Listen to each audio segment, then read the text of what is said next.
गरुड़ जी बता रहे हैं कि भूमि दान करने वाले प्राणी का अभिनंदन सूर्य, चंद्र, वरुण, अग्नि, ब्रह्मा, विष्णु और भगवान त्रिशूलधारी शिव भी करते हैं। जो भूमि का दान करता है उसकी स्तुति, कितना तो भाग्यशाली है, भूमि का दान कर दिया, क्योंकि महिमा कितनी है। कहा कि जो भूमि का दान करने वाले हैं उनका अभिनंदन सूर्य, चंद्रमा भी करते हैं, वरुण करते हैं, अग्नि देवता, ब्रह्मा, विष्णु और भगवान त्रिशूलधारी शिव भी उनका अभिनंदन करते हैं, उनकी महिमा का गान करते हैं। धन्य हो तुमने पृथ्वी का दान किया है, भू दान किया है।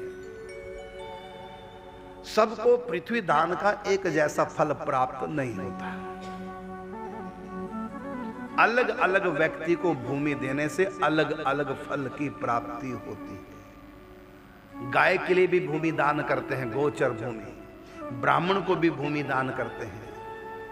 अभावग्रस्त व्यक्ति है कि गरीब है बेचारा, मकान बनाने के लिए भूमि भी नहीं, चलो थोड़ा सा टुकड़ा दे दे गरीब को, उसकी भी महिमा है। और संत के लिए भूमि दान देना कि अपनी कुटिया बना के प्रेम से भजन करो, भगवान का भक्त परम वैष्णव, उसकी अलग महिमा है। भूमि वही है, लेकिन ये दान बहुत बड़ा दान कहा। तो यहां कहा कि संसार में भूमि के समान दान नहीं है, भूमि के समान दूसरी निधि नहीं, मतलब संपत्ति नहीं। सबसे बड़ी संपत्ति होती है भूमि। इसलिए लोग भूमि बेचना पसंद नहीं करते हैं। कैसे भी करके लोन ले लेंगे, कोई और काम कर लेंगे, लेकिन भूमि नहीं बेचेंगे। गांव में तो खेती बाड़ी की जमीन बिल्कुल नहीं बेचते, बहुत बुरा मानते हैं। भूमि को बेचने का मतलब है लक्ष्मी को घर से निकाल देना। हाँ, आपातकाल में बेचो, वो अलग चीज है, लेकिन भोग के लिए हम बेच रहे हैं, सुख सुविधाओं के लिए बेच रहे हैं, नहीं बेचनी चाहिए। हाँ, आपातकाल में बेच सकते हैं, उसमें कोई बात नहीं तो भूमि को बेचने का मतलब है लक्ष्मी को घर से निकालना।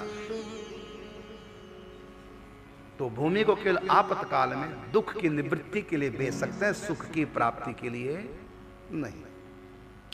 कहा कि भूमि के समान दूसरी कोई निधि नहीं, निधि का मतलब संपत्ति नहीं, सत्य के समान धर्म नहीं और असत्य के समान कोई पातक नहीं। नास्ति भूमि समम दानम। गरुड़ जी कहते हैं कश्यप ऋषि को, भूमि दान के समान कोई दूसरा दान नहीं। नास्ति भूमि समम दानम, नास्ति भूमि समो निधि।